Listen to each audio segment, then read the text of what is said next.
status in society. In that Christianity out there where a man could marry another man and get a marriage certificate, the priest is the laughing stock of the world. In this Christianity out here, Orthodox Christianity, the ulama or the priests still have a status, high status. ذَلِكَ بِأَنَّ مِنْهُمْ كِسِّسِينَ وَرُهْبَانًا. There'll be another way you can recognize these Christians. What is it? They still have monasticism. In Britain and in France and in the United States and Canada, the monastery is now McDonald's hamburgers or Kentucky Fry or Pizza Hut. There are no more monasteries. The monastic way of life is gone. But in this part of the Christian world, the monastery is still there. The monk still has an important place. The monastic way of life is still treasured, which is why Kosovo is such a difficult problem. Because Kosovo is the heart of the monastic life of the Orthodox Christian. And the Ottomans knew that. And Bill Clinton knew that very well at Daytona. Oh yes, he knew it. They're devils. So this is the Christian who will be the closest in love and affection for you. But one more thing by which you can recognize this Christian with whom you will make an alliance. وَأَنَّهُمْ لَا يَسْتَكْبِرُونَ. They're not an arrogant people. The British, the French, the American, the German, the Canadian, they want to rule the world. They want us to all become carbon copies of themselves. So if you serve me curry fish and rice, and I roll up my sleeve and I wash my hands, and like a good Malay, I eat with my hand, my fingers. That's the only way you could eat curry fish and rice. Huh? They say, what a barbarian he is. This is uncivilized. You should eat the way we eat, with cutlery. Yeah, curry fish and rice with cutlery.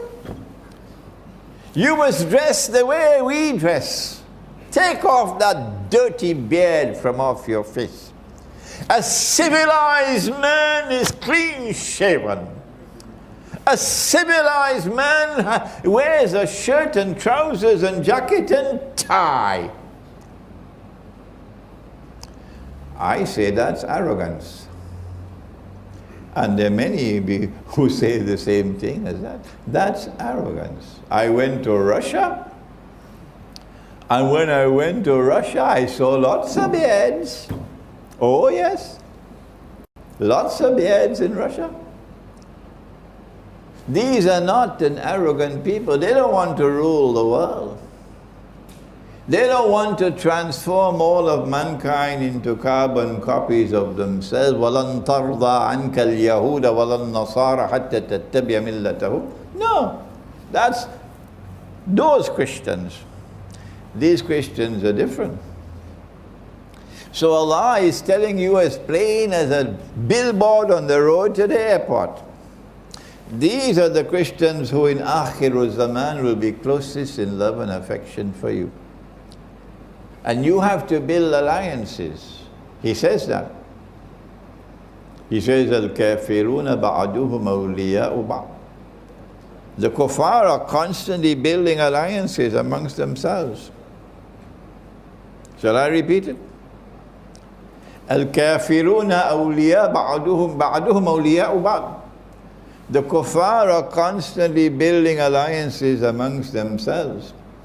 Illam taf'alu, if you do not do the same, if you do not reach out to build alliances with the non-Muslim people who are closest in love and affection for you, illam taf'aluhu takun fitnatun fil ardi wa fasadun kabir. If you do not do that, there will be fitna and great fasad in the world. Is it not time for us to listen to Allah? Is it not time for us to listen to the Quran? Is it not time for us to turn to the Quran, that the Quran will help us to prepare for the events which are still to come, in which the conquest of Constantinople is the most important of all? The hadith then ends, Fathul Constantiniya Khurujud Dajjal. Which hadith? The one with Mu'az ibn Jabal, quoted in the Sunan of Abi Dawood. Yeah. The end of the hadith, Fathul Constantiniya Khurujud Dajjal. That after the conquest of Constantinople, only then will Dajjal make his appearance in human form. Prior to this, Dajjal is already in the world, but you can't see him. But he waits until the conquest of Constantinople to make his appearance. Why? Because now it's there around the neck of Israel. Israel can't get away now. Finish. Dajjal took them for a ride. It's the last ride on which they'll ever go. And now they'll face the end that Fir'aun faced when he was drowning. They will end the same way that Fir'aun ended. That at the end, when they're being destroyed, defeated, and the rocks and the stones will speak and say, Muslim, there's a Jew hiding behind me, come and kill him. That's the end of Israel. They will now realize the truth that Fir'aun realized underneath the water.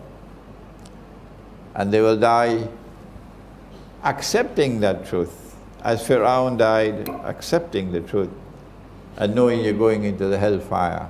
And that's why Allah preserved the body of Fir'aun. The body was discovered when? In 1898, just after the Zionist movement was established. The sign for the world that the events which will now unfold in the world would be a repeat. The world, history will repeat itself. That the epic encounter between truth and falsehood between Fir'aun and Musa will now be reenacted in the historical process. And history will end the way it ended, underneath the water. This is Islamic Eschatology. And I pray that Allah may bless all those who now in their hearts get a fire. I want to study this subject. It's more important to me than a PhD in business management. I want to study this subject. I want that Allah should help me, that I get the knowledge with which to be able to understand the reality of the world today, using the Quran and using the hadith of Nabi Muhammad sallallahu ta'ala alayhi wa sallam. Rabbana taqabbal minna innaka anta as-sami'ul alim wa tub alayna ya maulana innaka anta at-tawwabur rahim bi rahmatika ya arhamar rahimin. Amin.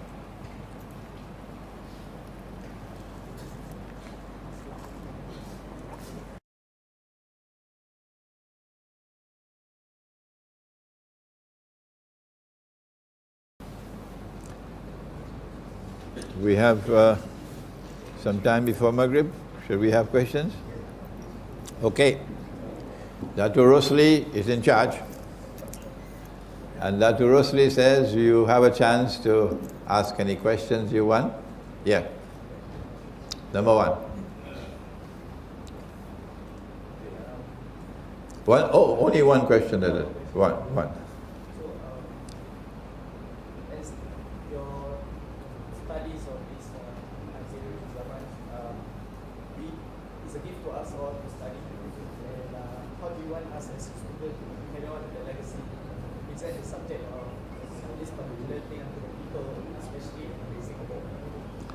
The question is, you would like us to study Islamic Eschatology or Ilmu Akhirul Zaman.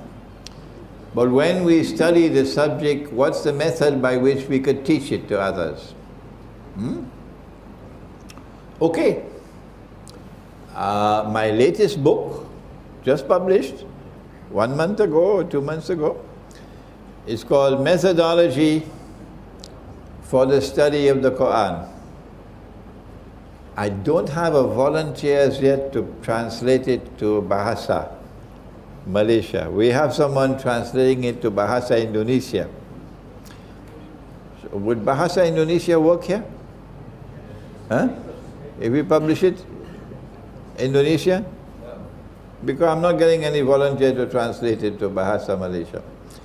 But suddenly strangely I found many Malay people who know the English language prefer to read the English than the Malay. Yes.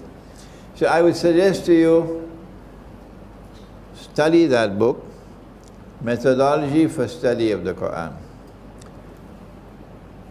The method of teaching eschatology is different from other subjects, because Khidr alayhi salam made a distinction between the student who comes all puffed up, you know, I am the elite of mankind, the Jews, Banu Israel.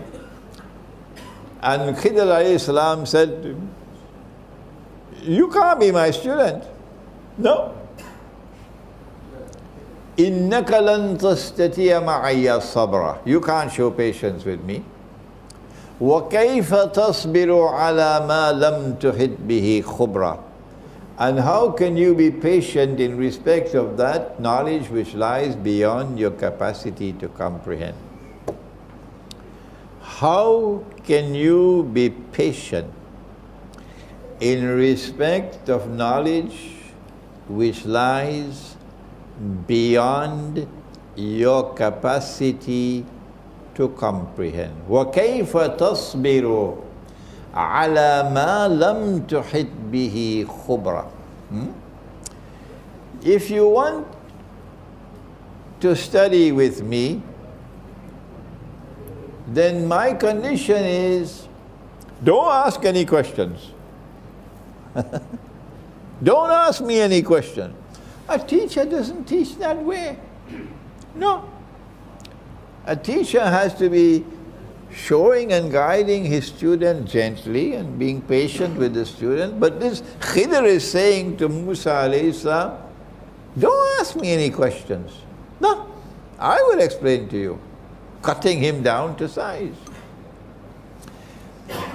When you teach Ilmu Akhirul Zaman, the methodology of teaching is that when you find people who are uncomfortable with you, who are in doubt concerning what you are saying, then say to them very plainly and clearly, and don't do it with any arrogance and pride. Just say to them, please don't accept anything I say unless you're convinced that it's correct. And there are many other scholars. Go to them. When, on the other hand, you find a student in whose heart there is hunger, there is humility, he does not consider himself puffed up with pride. And secondly, this is a student who is not like a sponge. Anything you say, he accepts it. That's a dangerous student. Huh? This is a student with critical thinking. And he critically analyzes whatever is taught. And only when he is convinced that it is correct, then he accepts it. Oh, now you have a student. And when you find such students, then even if you have to spend your days and nights teaching them, this is the one to teach. Any more questions? Yeah. 1, 2, 3. 1, 2, 3. Yeah. I've got a question about found that Kitab al-Fitan by Imam talks a lot about some of the weird hadith at that time, but during this time it can be applied that the nuclear war will happen somewhere in the future. I just want to know if it could, in that way, could be accepted as additional sources. No. The question is, he's speaking about a book of hadith, and he wants to know whether this is a reliable source of information. Now, the methodology book will teach you. The book on methodology, my book entitled Methodology for the Study of the Quran. How do you approach the quest for knowledge? You go first of all to the Quran. Gog and Magog. And you want to know about Gog and Magog. And you go to one hadith, and the hadith says that only when Nabi Isa alayhi salam returns, at that time Gog and Magog, he'll kill Dajjal and Gog and Magog will be destroyed. So fine, full stop, that's it. Full stop. We don't need to study the subject anymore. Gog and Magog will only come at that time. That is disrespect for the Quran. And if you show disrespect for the Quran, you'll pay a price for it. No, you don't begin your study with a hadith. You begin the study with the Quran. And when you have studied all the data in the Quran concerning the subject, and you have brought them together in a harmonious whole, and that is not a task for schoolboys. You have to be more than a schoolboy to do that. Only then do you turn to the hadith. And when you turn to the hadith, if a hadith is in harmony with the Quran, you accept it. If a hadith is in conflict with the Quran, like you know, Nabi Muhammad alayhi salatu wasalam, wa na'udhu billah min hadha, married a child. He married a child. Yeah? That hadith is in conflict with the Quran, you reject it. If a hadith is neither in harmony with the Quran nor in conflict with the Quran, you accept it, but you give it a lower status. It does not have a significant role to play, a critical role to play in the pursuit of knowledge. Please study my book on methodology. Next one. And then you. Walaikum salam wa rahmatullah. Indonesia? MashaAllah. Oh, you're the one from Taiwan. Oh, very good. He traveled all the way from Taiwan to come to attend the lecture today, mashallah. Sorry if my question is out of topic. Actually, I'm asking regarding the issue of, just like the topic of escalating tension in South China Sea between China, Malaysia, Philippines, and US, Japan, etc., etc. My question is, what is Sheikh's opinion regarding the Chinese role in the upcoming war? I mean, the question is, what is my opinion? One question at a time. I mean, the communication is just like, is it correct that we interpret Chinese as Sodiin, as I read your book, you quote from Surat Al-Ma'idah 62 or something? Okay. The question is, what in my eschatology, my eschatological analysis, is the role of China in the coming Great War? And is there any reference in the Quran to support a role for China in the coming Great War? I do not find in the Quran any evidence pertaining to China directly. But the important thing for us to recognize is that in the Quran we have Qarnayn. Qarnayn in Surah Al-Kahf can mean two horns. And you don't have to send me any email to convince me it's two horns. If that's your choice, that's your choice. When I look at the word qarn in the Quran, I find that Allah always uses the word qarn to mean an age or an epoch, a generation. And so qarnain will be two ages or two epochs or two times. One in the past, when Gog and Magog were confined behind the barrier, and the other in the future, when of course Gog and Magog will be released. Zulkarnain used power to punish the oppressor, to confine him, to use the language of chess, to checkmate the oppressor. Cannot be destroyed, but it can be checkmated. And in the second age, in the Qarnain, which is to come, Qarnain, the second age, will witness the same thing again. That the people in the region of the Black Sea, is the Black Sea in the Quran? Is the Black Sea in the Quran? Is the Black Sea in the Quran? Come on, somebody. Yes, it is. The Black Sea is in the Quran.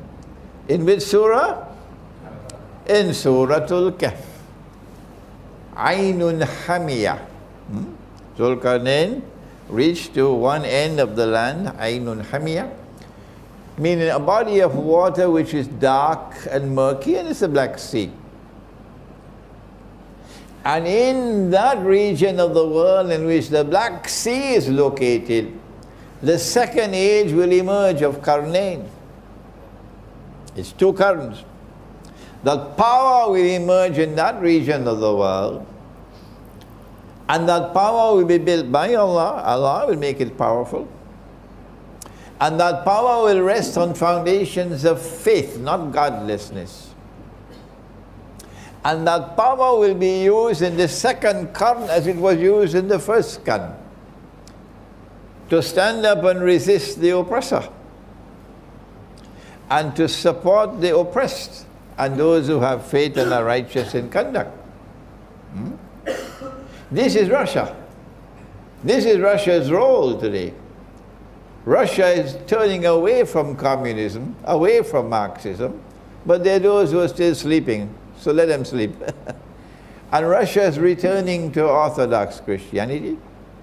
Russia is recovering her spiritual soul, while the United States and Canada and Britain and France and Germany have barbarian souls.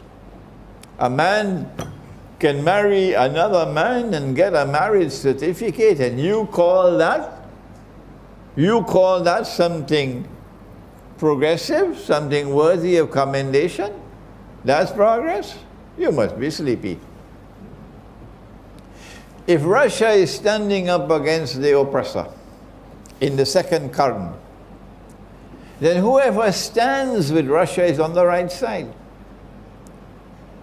And China is a proud civilization. Not the Chinese in Singapore I'm talking about. I'm talking about China.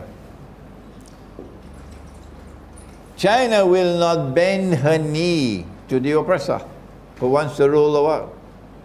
So they're now preparing to wage war not only on Russia but on China as well. They are really stupid people. They're really stupid people. They're preparing to wage war on both Russia and China. Is China afraid? No. Russia says, we're not afraid of you. We are a nuclear power. Don't mess with nuclear Russia, said Putin. Don't mess with nuclear Russia. That's what Putin said. And Russia is not afraid of them. So they're preparing for nuclear war with Russia. And Russia said, we're not afraid of you. And they're preparing for nuclear war with China as well. And China says, we're not afraid of you. Now then, this is a war between the world's greatest oppressor that history has ever known, and those who are standing and resisting his oppression. On which side should you be? If you have a telephone to your government, then call them and tell them. Whichever government you have in the world, call them and ask them. If this is a war between the greatest oppressor that the world has ever known and those who are standing up courageously to resist his oppression, whose side should you be on? Should you be sitting on a fence? Not Imran Hosein. No, and not my students. We are on the side of the second Qarn in Qarnain.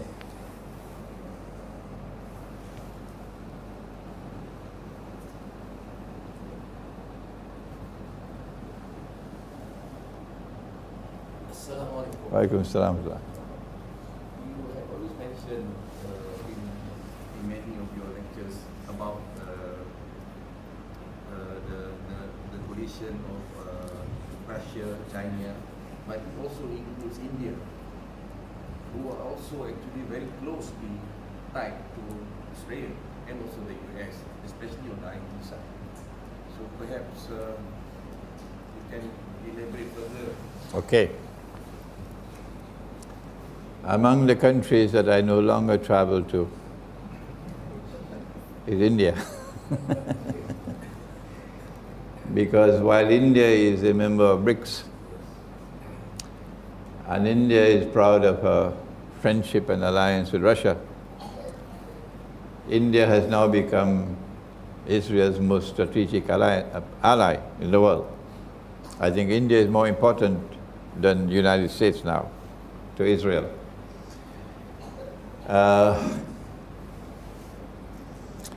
I quoted to you from Surah Al-Ma'idah, but I did not quote the whole ayah.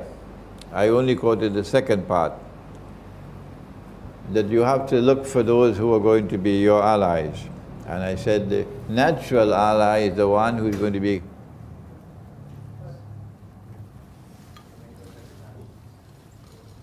your natural ally would be the one who is closest in love and affection for you, okay?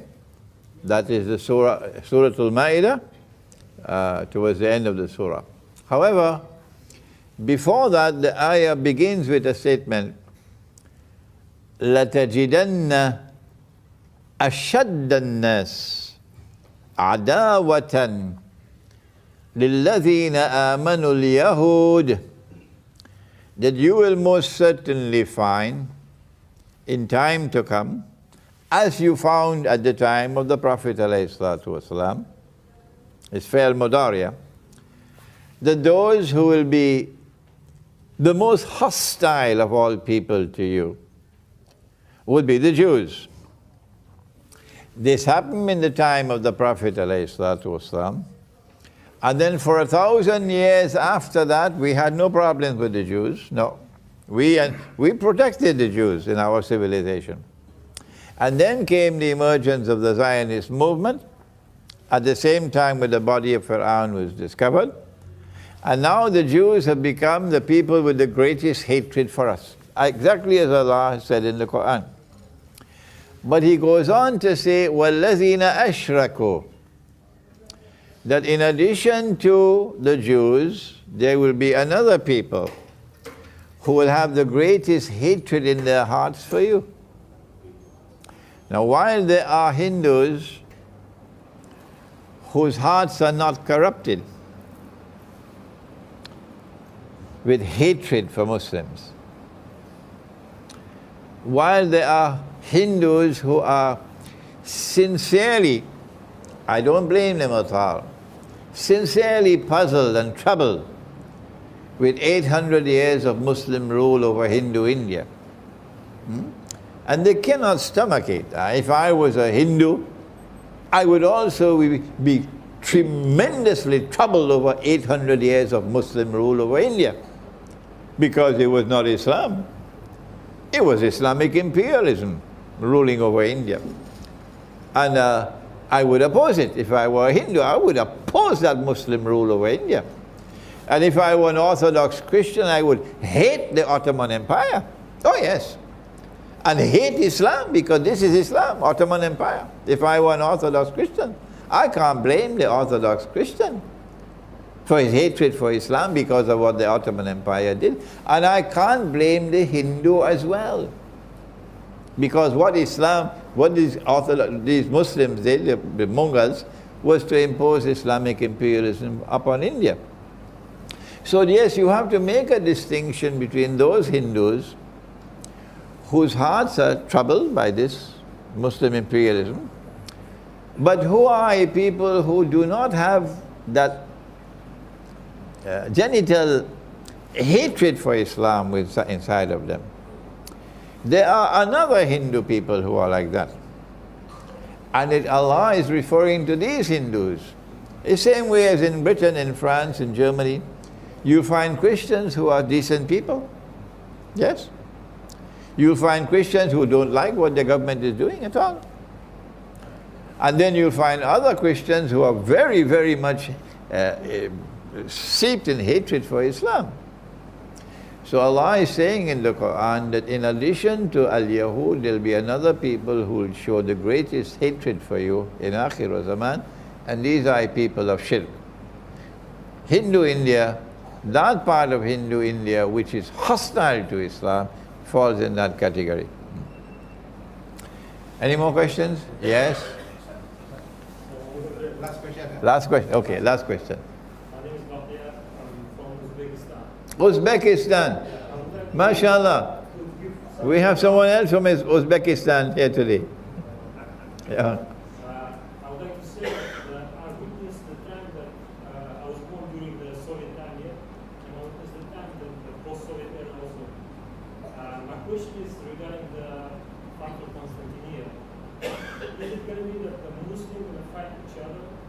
Because currently Constantinople, Istanbul is the Turkish people, and the majority of the Muslims that ally to Russia is also Turk Muslims. As well as we Muslims, we are used to the Turkish tribes. There's the Kazakh people, they are also Turks. Majority of half of Russia is actually Turk Muslims. Is it going to be that the Turks will be fighting each other, or Okay. is it going to be that some NATO going to take over Istanbul? Okay, I'll explain to you. To answer your question again, you have to go to the Quran. Always go to the Quran. Allah speaks in the Quran in Surah Al-Ma'idah. And He says, Ya ayyuhalladhina amanu, O you who have faith in Allah. La tattakhizul yahuda wal nasara awliya. Do not take the Jews and do not take the Christians as your friends and allies. Question: is Allah speaking about all Jews and all Christians? Answer: no, couldn't be. Because in other parts of the Quran, He says the Christians are going to be the closest in love and affection for you. Well, then if Allah is not speaking about all Jews and all Christians, when He said don't take them as your friends and allies, well then which Jews and which Christians is He talking about? When He said don't take them as your friends and allies, the answer to that question is in the words which follow. بَعْدُهُمْ أَوْلِيَاءُ بَعْضٍ. Do not take such Jews and do not take such Christians as your friends and allies, who themselves become friends and allies of each other. The Quran is anticipating a time which is to come, when one part of the Christian world and one part of the Jewish world would mysteriously reconcile and become friends and allies. When that happens, you are tell this to the Turkish Prime Minister for me, the Turkish President for me. If you have a telephone call, call him, tell him. Because he doesn't know the Quran. When that happens, you are prohibited from maintaining friendship and alliance with those people. Has that friendship and alliance emerged today? Is there a Judeo-Christian alliance in the world today? Yes, it is. The only ones who can't recognize it are those who drink in Teh Tarik and eat in Roti Canai and going home to sleep. The rest of us know it. It's a Zionist Judeo-Christian alliance. And they control power in modern Western civilization, not the French people, not the American people. No. That Judeo-Christian alliance controls power in modern Western civilization. And NATO is the military arm. They're not going to like me in Kosovo. They're not going to like me in Bosnia. They're going to like me in Macedonia.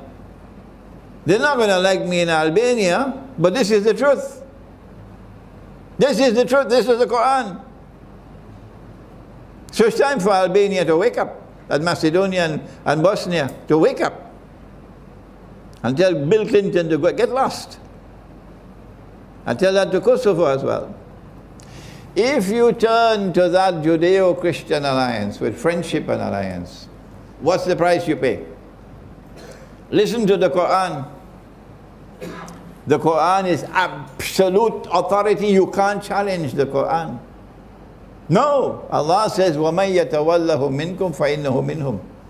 Whosoever turns with friendship and alliance to them, you belong to them, not to us anymore. So this is not a civil war between Muslims and Muslims. You have left Islam.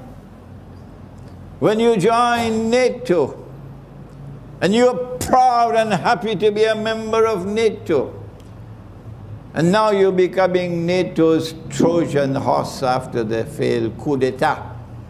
He knew the coup d'etat was coming. He knew that Fethullah Gulen was part of it. He knew that NATO was a part of it. He knew all of that. And he knew that the coup was going to fail, so that he could have a chance now to wipe out all the opposition there is to him in Turkey. So that Turkey is now strong without any internal opposition, so that Turkey can now play a strategic role in anticipation of the war against Russia. We are not fools. Erdogan should know we are not fools. And I hope Putin knows that this is the Trojan horse. So the conquest of Constantinople will come from a civil war. Turkey will have a civil war. On one side will be those who are fighting the oppressor to get NATO out of Constantinople. And on the other side will be the fools, the bunch of fools who is still standing with NATO. I don't know what Bosnia is going to do. Now they're in NATO's embrace and there's no way to get out. I don't know what Albania is going to do. I don't know what Macedonia is going to do. They are in NATO's embrace and there is no way out. They are trapped. So long as they remain where they are, history is going to move and leave them behind. We thank you for your kind attention to the lecture. I have my books outside, and after Maghrib, inshallah, you can get them. We can also autograph them for you. Terima kasih. Thank you, Tuk Guru. Okay. Saudara Imran.